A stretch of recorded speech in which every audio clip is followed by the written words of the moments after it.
Hey, what's going on, guys? It's me again, and here's another update on the 1964 Dodge Custom 80.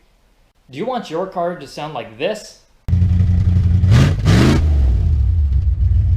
And not like this?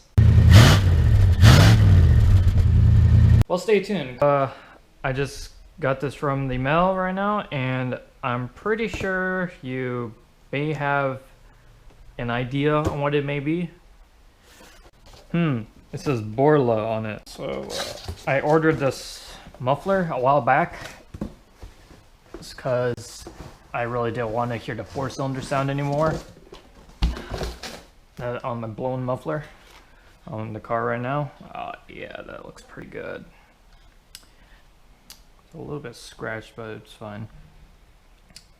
Yeah, so I'm going to be using a Borla Pro XS on the car today.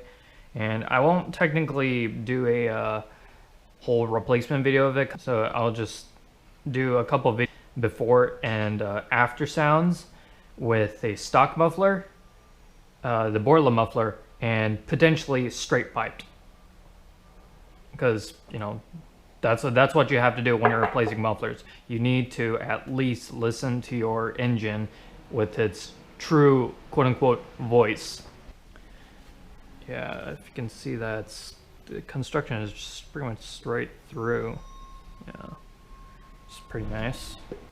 Also, since I'm going to be installing this muffler, I'll leave all the information that's relating to the muffler, like the inner and outer diameter of the, or just the piping information in general. All of the information is in the description if you guys want to get the same one. My exhaust system is unmodified at this point. It's using the stock 2 1/8 muffler, or 2 1/8 piping. So yeah, pretty much unmolested, I guess. All right, so this is the thing that we're going to be removing right here. And as you can see, I already put a muffler band-aid on it. Well, that didn't really work out so well because the car immediately blew a hole in it, as you can see, with all this frayed